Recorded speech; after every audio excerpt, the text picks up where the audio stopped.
Heavenly Soldiers was gospel rap. Yeah, I remember, yeah. Magi was conscious rap.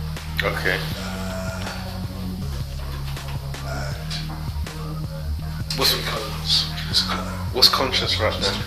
Well, conscious rap would be... You see, I don't even like putting anything before the rap label. I would say just... Oh, okay. It would be rap expressing any kind of topic, love, politics. Okay. I wouldn't class myself as a gospel rapper. I would class myself as a rapper who's a Christian. Okay. So it'd be, that's different then. yeah. Something that you could relate to. It could be sadness. It could be talking about loss. It Okay. could be talking about an experience through life. It could be worship. It could be a message about Jesus. Right. But for me, where I'm at right now is about being more fluid. Okay. Because I think my personal opinion is that sometimes artists like to box themselves in too early. Yeah. Or too much. And you should really broaden your platform and relate to as many people as possible. Okay. So I just think that sometimes when we like to be overt a lot of the time. Yeah. With our message in Christianity. Okay. And I think sometimes there's a space for people who are led to and called to be more subtle. Okay. To be a bit more. Oh, I understand. Yeah, I get you. Yeah. So you don't have to just say Jesus and then line because you're trying to directly win a soul, just one song or in one album. Okay. So he that would the soul is wise. Yeah. You know, sometimes it's about what can you do to advance the kingdom in your arena. Okay. So, for instance, if you was like an artist like Adele, would that be contradictory to godliness? Would it be contradictory to godly values? Singing a love song. Okay. Singing a song about a heartbreak. I don't think so, and I think they would have, if you were Adele, you would have more of a platform to influence kingdom matters because you'd be really financially more well off, and you'd have more impotence in changing the industry because you've got money to do it. The thing about Adele, for example, is she's in she's fully in the secular industry then, and that industry is obviously anti-Christian, so she'd have a hard job. Should be drowned in, wouldn't she? Well, not necessarily, because I would say it depends. It depends what artist that you are as a person. Because there's certain people that are in the secular industry that I would still rate as artists with values. Oh yeah, definitely. And so if we're saying that person could be a Christian, like for instance, Emily Sandé is one of my favourite artists. And she's a secular person, class her as such.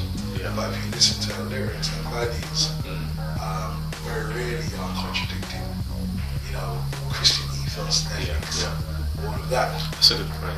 And I was thinking, and for me, my thing doesn't have to be me, but it could be anybody. It could be anybody that's called or led to go into the industry. That could be that something. Okay. And once you have your millions, so into something that's pure, that can really do some damage. But you don't have to always be Jesus to accomplish Jesus' missions. You can be wise, you can be subtle, you can be creative, and for me, as long as you have people around you that are godly, that are pure, that are fasting, that are prayed up, that are keeping you focused, that are keeping you in your word. I think that would be an amazing mission for the team. Okay. So I don't know if anyone's doing it in the UK. I don't know if those people that I mentioned are. I don't know their lifestyles or anything or their connections to God. I'm just thinking, why can't godly people do that?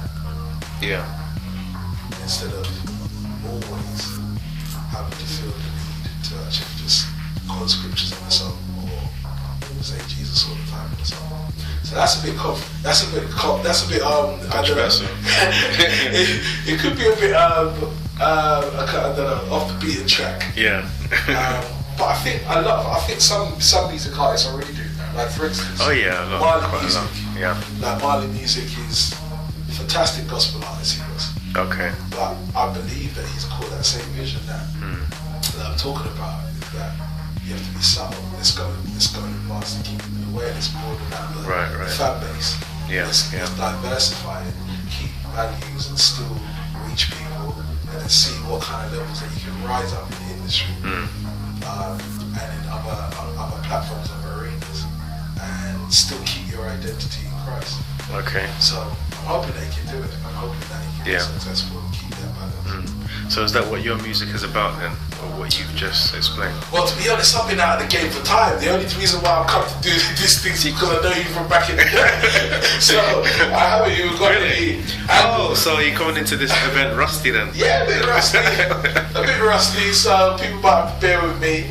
Really? You know what the Bible says. You've been doing it for years though. The gifts and the callings of God are given without any repentance. So it's about probably dusting it off and making sure that I polish up before I come on the stage. Wow, it'd be awesome because you're a great rapper, man. You inspired me for years actually. Okay. Especially from Heavenly Soldiers days. Never forget that. When Tim was slim. And you two was crazy, man. It's amazing. Definitely. Some amazing moments, some amazing times. Yeah. Some very powerful times that we was all over with our messages. Wow. And that was it was crazy. It was a whirlwind at the time. But even back in Heavenly Soldiers, the reason why we changed, people remember Heavenly Soldiers, is because we did get that kind of that vision of becoming wiser serpents, harmless as doves, and trying to present music which had kingdom values within the music, but wasn't overt. So the idea was have kingdom values in the music and allow the values to draw people more inquisitive, deeper into discussions, into open forums. Didn't realize that. Yeah, so no one realized it because I don't think we accomplished it that greatly, but that was the vision, and I think I still believe it was a godly vision. And I think part of the lessons that other people can learn from our journey is that when you go off the beaten track and when the Spirit leads you, you've got to take with you people that are really spiritual around you. Yeah, definitely. Yeah. So despite you being covered and clothed and shielding your anointing, your identity, and sealing it, in as much as you weren't as Heavenly Soldiers overtly, just real clear. You have to take people that understand who you are and keep you behind the scenes, who you are. Even though the package may change. Because in that, I found when we started diversifying, we stayed real focused on work. We weren't praying as much. We weren't worshiping as much. We weren't fasting as much. Those kind of things are the backbones that really truly aligned to God's plan, God's purpose. But coming outside of the box is something that I really want someone to accomplish. Really, to a massive effect. That's awesome. So I think that's my message for any budding artists, any real genuine artists, is that don't stay boxed in. Even if you are called in your space, I feel that you're specifically called to overt gospel, be very clear about your message, very clear about your identity, and don't be afraid to experiment with sounds, with producers, going outside your local comfort zone. So you might be comfortable in England, but go outside to London, Absolutely. Go travel, journey, put your face out there. Nowadays you can't move forward unless you got your social media sorted. The worst for social media because I find it so boring. I find it so boring. I'm an artist, so I want to create. And I just want to perform. But you just can't do that. You have to have that covered. Do that thing that presents you in a way that other people can reach you online and so forth. So it's those kind of basics that you have to do, and then you've got to dare to come out and go to those competitions or go to those places that other people might see you and become visible, both online and practically. I mean, you've done a lot of stuff over the years anyway. You've performed a lot of different venues. I've noticed you performed in a lot of club kind of scenes. We performed in club scenes and we performed in We performed in an O2 Arena one time as well, a long time ago. So you literally, you go anywhere where the opportunity is? Anywhere where the opportunity is, or anywhere when you're led, because what I'm saying is, even though you might feel that you need to diversify, or even if you don't, you still have to be spirit-led. So it's that foundation, whether you're a Christian who's just doing music, or whether you're a person that's doing gospel music, your relationship with God has to be key. It has to be that foundation. Definitely, It has to be that utmost, that thing that helps you keep centered. And you have to have godly people that will tell you the truth as well. So, sometimes you might miss the mark, you might go too far. Right. And you might not be called to go that far. So you have to be humble enough to say, you know what, sorry, let's go back. Let's do this differently. And that again takes a malleable heart, that takes a spirit-led heart, that takes someone that's worshipping God for him to challenge you in those areas. Okay, I'd love if you could express what you're saying in the night. That'd be good, because there'll be all sorts of different people there. What about the more traditional gospel artists then that will confine themselves in the gospel circuit in churches? How do you think that they could get themselves out there more? Obviously the same ways you said, but how can the churches help them? I'm sure you've got a lot of support from your local churches.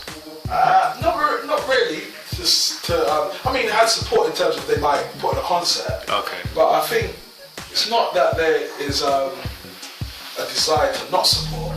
It's about. Do you think they should support more then and help them more? Well, it's about understanding. It's about understanding how to support. Exactly. Yeah, that's a good point. And I don't think we've worked it out. I haven't worked it out that way, because they produce a CD and your churches can buy it and they might tell other people and so forth. Slow, put on a show and so forth. But I think there's more people up London, and I think Birmingham is doing some things as well that are pushing it forwards. I think there's some online music gospel magazines showcasing talent. So it's just using the internet for your means as well. Still getting people that are already doing it, asking people that have already pioneered the way, like Raymond and Cole, KO, those type of names, Jahazo, all of those people that have done it for so long and are doing it. Just learn from them, even if it's reaching out to them on Facebook, if it's messaging them, asking people for advice, because people are willing to share their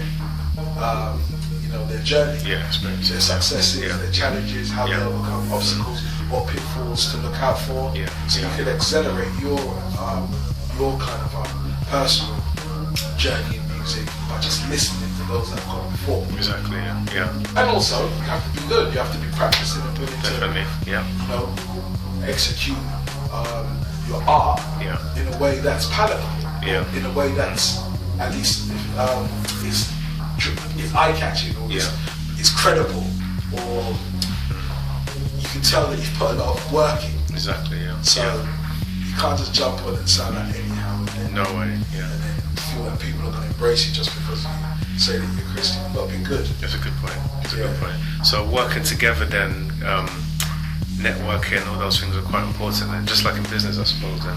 Definitely, skills, transferable skills. So whatever arena you find yourself in, there is practical, transferable things that you need to do in those arenas. So it's researching, whether that's researching and talking to people that have directly done it, researching on the internet, just speaking to people in the industry, that's you going out there, networking, showcasing your talent, you being accessible on social media. It's those kind of things, and you perfecting your art.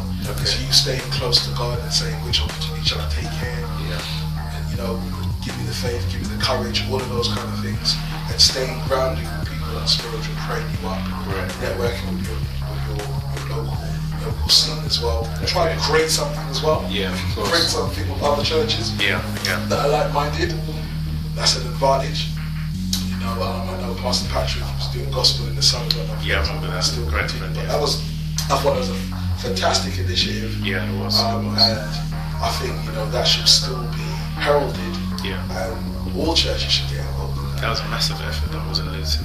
Definitely, it was fantastic. And all churches should get behind those kind of community-led, a chance to do overt, expressive, evangelistic gospel. Exactly. And it might be a chance to showcase messages that aren't overt as well. Yeah. So you might grab someone that might go, oh, that's good, I was going through that, oh, I've lost someone, or, you see what I'm saying? So it's about really, being unified, being diverse, being creative, being high quality. Okay, so we can do a lot together then if we learn from each other, draw on each other's strengths, help the weaknesses, things like that. Yeah. Do you think that the gospel circuit's fragmented? Is everyone doing their own thing, kind of thing? I don't know much about the gospel circuit at the moment. Okay. If I'm honest. Where you been? I don't know, it just seemed a bit, I don't know, it wasn't loud enough to grab my attention, I suppose. Oh, okay, It's interesting. It just seems to be dormant, but maybe it's because I'm not looking. Right, okay. That's the thing, that's why I'm saying that the method of going into the secular with a spiritual core would be an amazing thing, because you're not looking for secular music, but it's in front of you, you're playing it out, you can't avoid it. Exactly. And that's what I'm saying, you can avoid or you can miss gospel unintentionally. You can just miss the whole circuit because it's so small or it's so underground. Okay. But if someone with a core, spiritual belief, went and was daring and was spirit led and was equipped to go in and hit the mass, then you just hear it. Wow. You just hear it. Then they could build up, they could pour enough money, because what the industry needs is money. And it needs business. True, yeah. So it's not going to change from people just well-wishing and wanting it to change. Exactly. It needs a system in place. Someone that knows how to create infrastructure. Okay. And for people to join together and get behind it. Right. Because without money, people are going to be still doing things for free. That's a good point. And people are going to be, bringing artists here and there, not paying anyone and expecting the best. And it's not going to be valued. So it needs money. Right, okay. Yeah. Okay. That's a great point. That's a great point. I mean, this is the 4th event.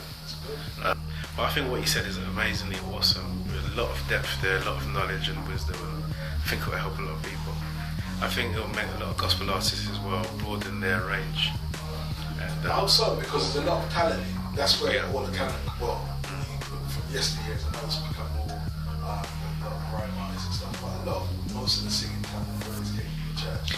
But they needed someone, I think they needed that acceptance and saying, alright, we're going to do this, let's try and do this together, let's try and keep you focused and spiritual and on God and non-offensive in the topics or the way that you express yourself, but let's be subtle, let's be creative. I'm going to pray, I'm going to be around you, you're still coming to morning prayer, you're still us on the weekend, we're not going to abandon you, we're going to walk through this. If you miss the mark, we're not going to shun you, we're going to pray you up and we're going to correct you according to the word. It's those kind of things that I think will be powerful if someone really infiltrated the industry on that level.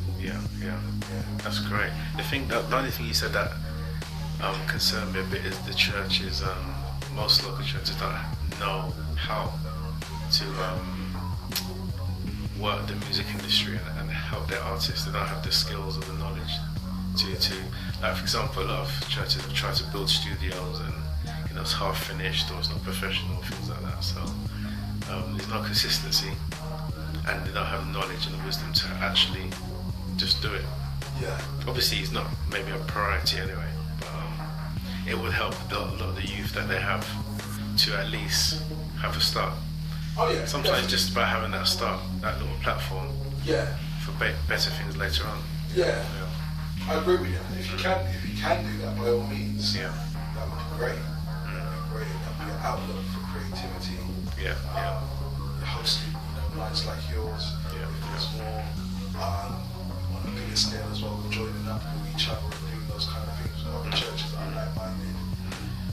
Just making sure that people see a high quality of talent, have some direction, quality is outlook for that talent, and people looking out for them with